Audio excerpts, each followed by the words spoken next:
Hello curious people. पूरे physics में ऐसी दो थ्योरीज है जो कि सबसे बेस्ट पिक्चर ऑफ रियलिटी मानी जाती है, जिसकी वजह से हम लोग रियलिटी को बहुत अच्छे से समझ सकते हैं। एक है जनरल रिलेटिविटी और दूसरी है क्वांटम मैकेनिक्स।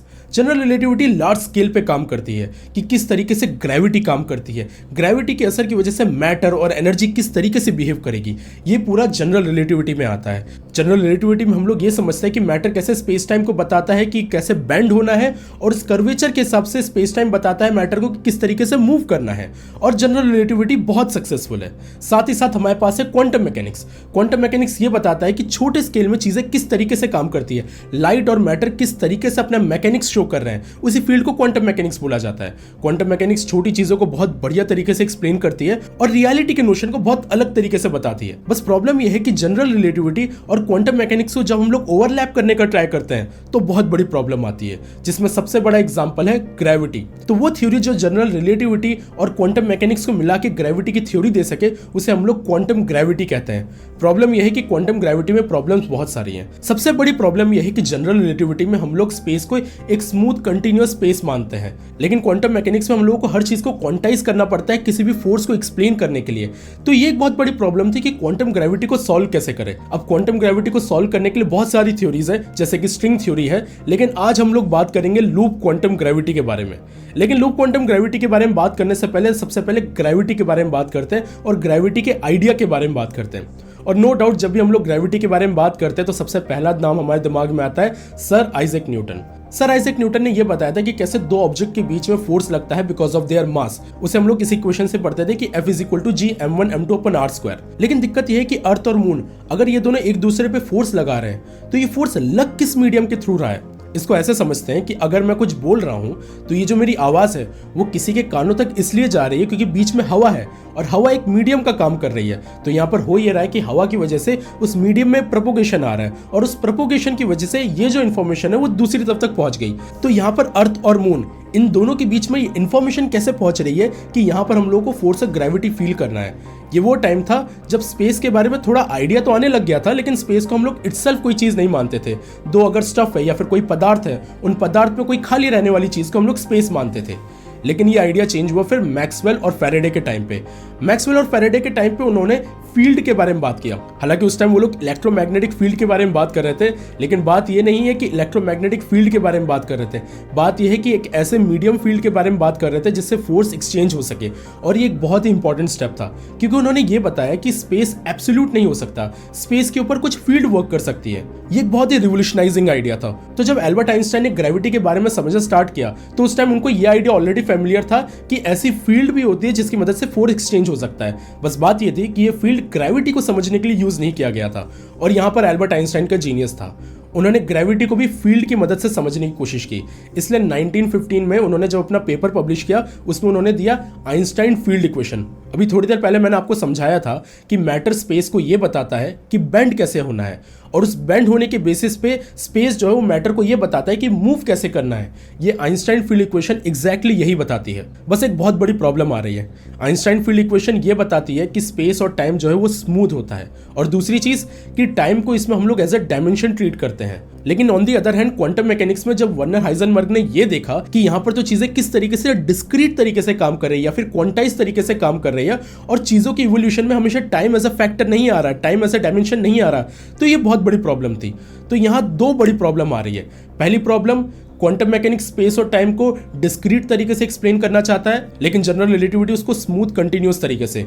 दूसरी, क्वांटम मैकेनिक्स यहाँ पर टाइम को अलग तरीके से डील करता है कि इवोल्यूशन किस तरीके से हो रहा है, उसमें टाइम का एक अलग तरीके से रोल होता है। जबकि जनरल थ्योरी ऑफ रिलेटिविटी में टाइम को इटसेल्फ हम लोग स्पेस में इंबेडेड मानते हैं, टाइम को एक डायमेंशन की तरह ट्रीट करते हैं।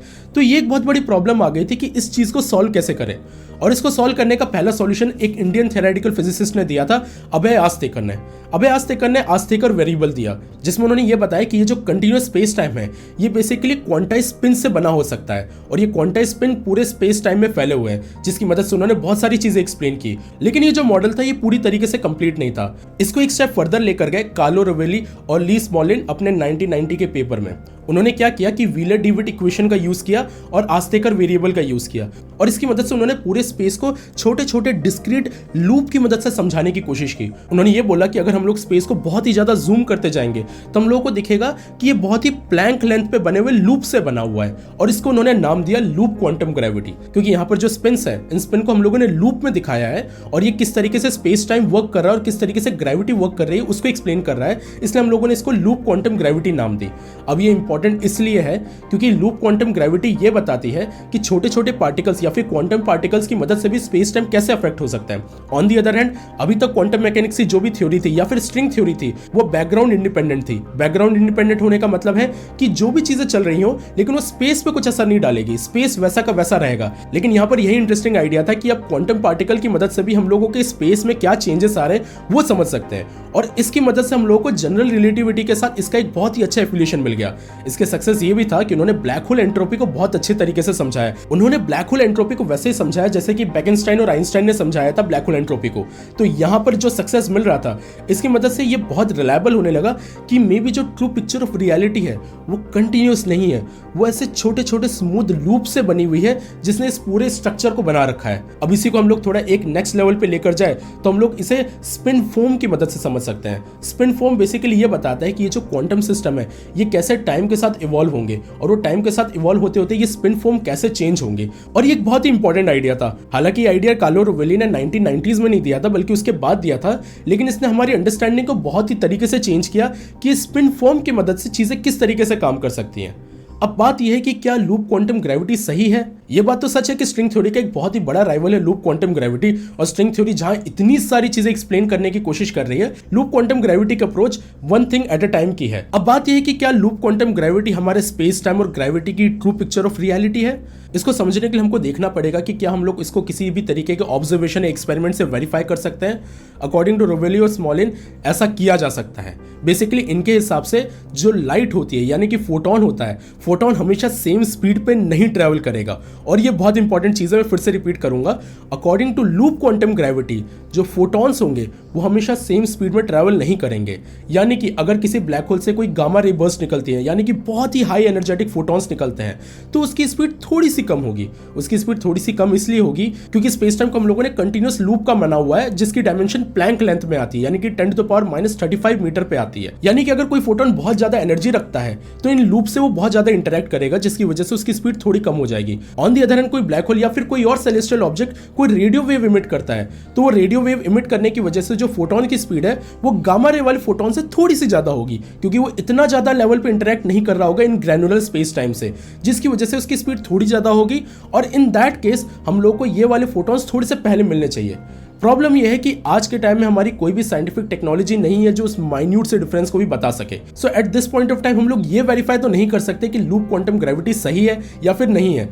और साथ साथ में सबीना हुसैन फेंडर और भी बहुत सारे साइंटिस्ट के कुछ और भी क्रिटिक है कि लूप क्वांटम ग्रेविटी में क्या क्या फंडामेंटल इश्यूज है। इनफैक्ट सबीना हुसैन फेंडर ने इसके ऊपर एक डिटेल में वीडियो बनाई है जिसकी वजह से कंट्रोवर्सी स्टार्ट होगी सबीना हुसैन फेंडर और कार्लो रोवेली में। मैं नेक्स्ट वीडियो जो डालने वाला हूं उसमें मैं इसी कंट्रोवर्सी के बारे में बात करने वाला हूं कि कार्लो रोवेली का क्या टेक है, सबीना हुसैन फेंडर के क्या आर्ग्यूमेंट है और दोनों की कंट्रोवर्सी एग्जैक्टली किस बारे में, इसके बारे में बात करेंगे हम लोग इन द नेक्स्ट वीडियो। अगर आपको ये वीडियो पसंद है तो प्लीज लाइक और शेयर करें। कमेंट सेक्शन में बताइए कि आपको लूप क्वांटम ग्रेविटी के बारे में क्या कहना है, और अगर आप मेरी तरह गीक हैं तो आपको ये वेबसाइट जरूर विजिट करनी चाहिए जहां पर आपको ब्रिलियंट साइंटिफिक कॉन्सेप्ट्स के ऊपर टी शर्ट, हुडीज, मग और भी बहुत सारी चीजें मिल जाएंगी। हम लोग फिर से मिलेंगे इन द नेक्स्ट वीडियो। तब तक के लिए स्टे क्यूरियस, कीप लर्निंग।